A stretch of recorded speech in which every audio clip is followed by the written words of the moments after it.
तो देखिए आज हम द्वंद्वात्मक भौतिकवाद की बात करते हैं, उसको समझने की कोशिश करते हैं कि क्या है द्वंद्वात्मक भौतिकवाद।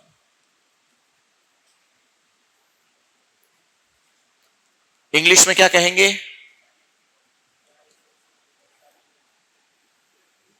डायलेक्टिकल मैटेरियलिज्म, डायलेक्टिक मैटेरियलिज्म, द्वंद्वात्मक भौतिकवाद। और द्वंद्वात्मक भौतिकवाद मार्क्सवाद का दार्शनिक आधार है, दार्शनिक पक्ष को उजागर करता है, ये उसका आधार है, पूरे मार्क्सवादी चिंतन का आधार है, मार्क्सवादी चिंतन का आधार है ये, उसका ये सिद्धांत क्या है। देखिए आप, सबसे पहली बात तो दो हिस्सों में बांटिए, शब्दावली को देखते हैं हम, उसके बाद उसके अर्थ की बात बाद में करेंगे। दो शब्दावलियां हैं, एक शब्दावली तो है सबसे पहले देखिए भौतिकवाद, और एक शब्दावली है द्वंद्वात्मक।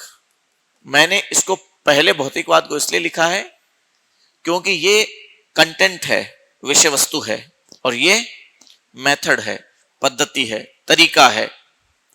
ये क्या का उत्तर देता है, ये कैसे का उत्तर देता है, क्या चीजें बदलेगी, किन चीजों से मिलकर दुनिया बनी है, वो भौतिकवाद इसका उत्तर देता है, और दुनिया कैसे बनी है और कैसे बदलती है, इसका उत्तर देता है द्वंद्वात्मक पद्धति। ये पद्धति है और ये उसका मूल सार है, विषय वस्तु है, कंटेंट है। समझ गए? पहली बात तो भौतिकवाद, अगर मैं आपसे, हमने बहुत बार बात कर ली है भौतिकवाद क्या होता है, मेटेरियलिज्म क्या होता है। आप जानते हैं कि दर्शन शास्त्र की जो तत्व मीमांसा एक शाखा है, उस तत्व मीमांसा में इस बात का अध्ययन किया जाता है कि इस दुनिया का मूल तत्व क्या है, दुनिया कैसे बनी है, इस दुनिया का विकास कैसे हुआ है। ये उस तत्व मीमांसा की मूलतः अध्ययन का विषय है। उसी तत्व मीमांसा में कुछ लोग जो ये मानते हैं, वो विचारधारा जो ये मानते हैं कि इस दुनिया का मूल तत्व जड़ पदार्थ है, वो भौतिकवाद है। और एक और शाखा जो ये मानती है कि इस दुनिया का मूल तत्व विचार है, प्रत्यय है, आइडिया है, आकार है, वो आदर्शवाद है, आइडियलिज्म है। तो हम भौतिकवाद की बात करते हैं।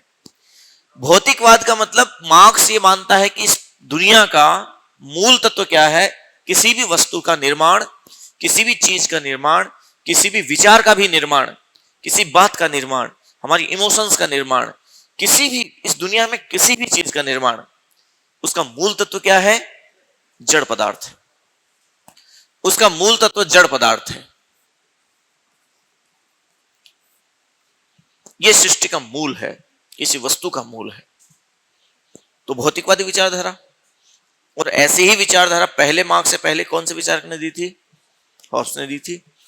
तो हॉब्स से वो प्रेरणा लेता है और कहता है कि हॉब्स हम सबका पिता है। ठीक ऐसे ही भौतिकवादी दर्शन, भौतिकवादी विचारधारा मार्क्स से थोड़ा सा पहले फायरबाख ने दिया था दर्शन। फायरबाख भी ऐसा ही एक दर्शन देता है भौतिकवाद का। तो भौतिकवादी विचार जो उसने ग्रहण किया, वो भौतिकवाद कहां से ग्रहण किया? वो ध्यान रखना, फायरबाख से ग्रहण करता है। फायरबाख लिखता है कि आदमी वही होता है जो है खाता है। आदमी जो खाता है वैसा ही बन जाता है। मतलब आदमी क्या होता है?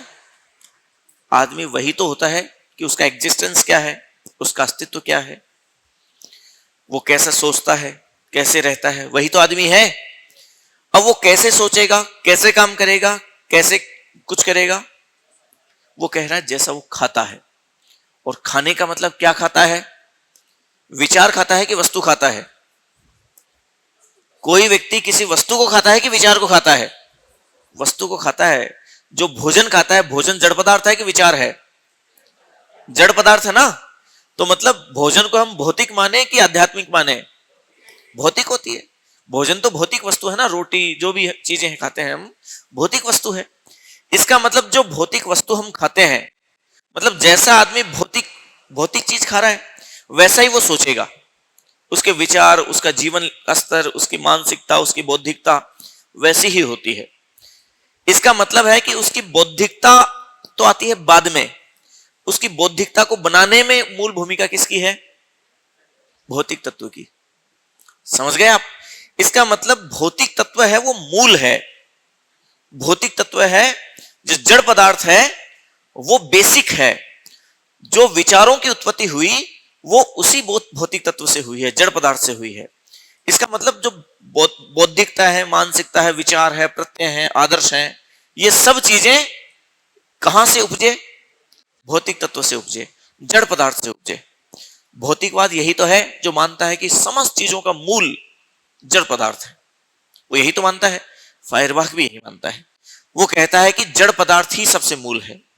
वो कहता है, फायरबाख कहता है कि आदमी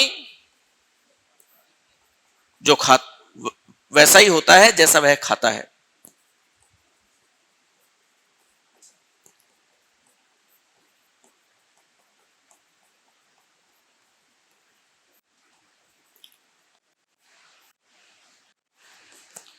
ये फायरबाख का कोटेशन है।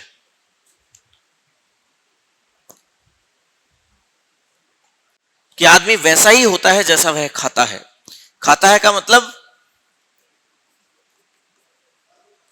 ये भौतिक चीज, और वैसा ही होता है मतलब उसका अस्तित्व। आदमी का अस्तित्व किस पे डिपेंड है? उसके भौतिक चीजों पर, जड़ पदार्थ पे डिपेंड है। उसकी चेतना अगर है तो वो किस पे डिपेंड है?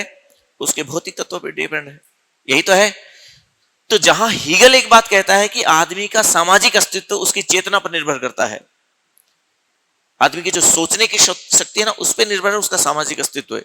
जबकि मार्क्स उसके उलट कहता है कि आदमी की चेतना उसके सामाजिक अस्तित्व पर डिपेंड करती है, उसके सामाजिक अस्तित्व पर निर्भर करती है। आदमी की सोच, आदमी के विचार वैसे है जिस समाज में, जिस तरीके से वो रहता है, उसका अस्तित्व जिस समाज में है उस तरीके से कहता है। तो वो फायरबाख से प्रेरणा लेता है उसके किसकी? भौतिकवाद की। लेकिन देखिए फायरबाख से वो बहुत ज्यादा सहमत नहीं है। उसने भौतिकवाद फायरबाख से लिया तो सही, लेकिन वो फायरबाख से सभी चीजों में सहमत नहीं है। फायरबाख क्या कहता है समझना, फायरबाख से उसकी टकराव किस बात में है? फायरबाख कहता है कि देखिए, मानव है वो किसकी उपज है? अपनी परिस्थितियों की उपज है। मानव परिस्थितियों के अनुसार ढल जाता है, परिस्थितियां मानव को ढाल देती हैं। मतलब जो परिस्थितियां है ना, प्रकृति, मानव प्रकृति के अनुसार चलता है, और प्रकृति जिस तरफ आदमी को ले जाएगी उधर चला जाएगा। प्रकृति भी क्या है? भौतिक है, जड़ पदार्थ है। तो मतलब आदमी पूरी तरीके से जड़ पदार्थ से प्रभावित है, और इन जड़ पदार्थों के अनुसार ही आदमी ढल जाता है, उसी के अनुसार चलता है। उसका जीवन पूरा भौतिक चीजों के अनुसार ढल जाता है। मतलब यह कि फायरबाख क्या कहता है कि परिस्थितियां मानव को, परिस्थितियां या फिर प्रकृति मान लीजिए, वो मानव को ढालती है।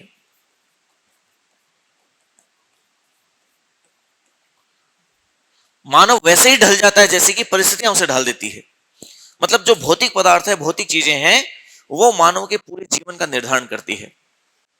समझ गए? इसका मतलब उसने क्या किया? प्रकृति का मतलब प्रकृति के अनुसार ढाल दिया ना मानव को। मार्क्स इस बात की आलोचना करता है। मार्क्स कहता है ऐसा नहीं है, यह गलत बात है। भौतिकवादी चीजों का समर्थन करना तो ठीक है, लेकिन फायरबाख का यह कहना बहुत गलत है कि प्रकृति मानव को अपने अनुसार ढाल देती है। बल्कि मार्क्स ठीक उल्टा कहता है इसकी बात। मार्क्स इसकी आलोचना करते हुए क्या कहता है कि मानव परिस्थितियों को ढाल देता है। ये जितनी परिस्थितियां हैं, जितनी प्रकृति है ना, उस पूरी प्रकृति को मानव अपने अनुसार चेंज कर देता है। मानव में वो कैपेसिटी है, मानव में वो क्षमता है कि वो उस पूरी समस्त परिस्थितियों को ढाल देता है, समस्त परिस्थितियों को बदल देता है। मतलब मानव के प्रयास बहुत महत्वपूर्ण है, मार्क्स ये कहता है। फायरबाख ने मानव के प्रयासों को, इसका मतलब क्या मान लिया? जीरो मान लिया, शून्य मान लिया। मार्क्स कहता है कि मानव है वो परिस्थितियों को ढाल देता है। इसने कहा परिस्थितियां मानव को ढाल देती है, ये कहता है मानव परिस्थितियों का निर्माण करता है, मानव परिस्थितियों का निर्माण करता है। मतलब जितनी परिस्थितियां हैं ना, वो मानव के प्रयासों का नतीजा है। जबकि वो क्या कहता है कि मानव का जीवन खुद वो परिस्थितियों के अनुसार ढलता है, मतलब मानव का अपना कोई योगदान नहीं है। फायरबाग के अनुसार तो मानव का अपना कोई योगदान नहीं है, जो जिधर परिस्थितियां लेके जाएंगी, प्रकृति लेके जाएगी, उधर ढल जाएगा। मार्क्स कहता है ऐसा नहीं है। जितनी परिस्थितियां हैं, जितनी चीजें हैं, जो नेचर आप देखते हैं, जो प्रकृति आप देखते हैं, उन सब चीजों को मानव वो अपने अनुसार ढाल लेता है। मानव का शुरू से लेकर अब तक का विकास देख लीजिए, इसमें पूरी प्रकृति को मानव ने अपने प्रयासों से परिवर्तित कर दिया है, सारी चीजों को बदल के रख दिया है। और यही वजह है कि फायरबाग के दर्शन में आपको मानव कैसा मिलेगा, एकदम निरीह मिलेगा, जिसमें कोई शक्ति नहीं है, जिसे प्रकृति अपने अनुसार ढाल रही है। सांचे में मानव के प्रयासों को कोई स्थान नहीं दिया गया। और यही वजह है कि फायरबाग के भौतिकवाद को मार्क्स कैसा कहता है, भद्दा भौतिकवाद कहता है। वो कहता है कि फायरबाग का भौतिकवाद भद्दा भौतिकवाद है। भौतिकवाद तो है, यहां तक तो वो समर्थन करता है इसका, लेकिन उसके आगे इस सेंस में समर्थन नहीं करता कि फायरबाग ने मानव के प्रयासों को जरा सी भी जगह नहीं दी है। मतलब प्रकृति का दास नहीं है मानव, बल्कि प्रकृति का स्वामी है। समझ गए आप? इस तरीके से उसने फायरबाग से अलग अपने भौतिकवाद की बात की। तो फायरबाग से सिमिलरिटी तो क्या रखता है कि भौतिकवाद लिया, और फायरबाग की आलोचना किस सेंस में करता है कि परिस्थितियों को मानव निर्मित करता है, परिस्थितियां मानव को निर्मित नहीं करती। समझ गए? और यह कहते हुए इसे बद्धा भौतिकवाद कहता है।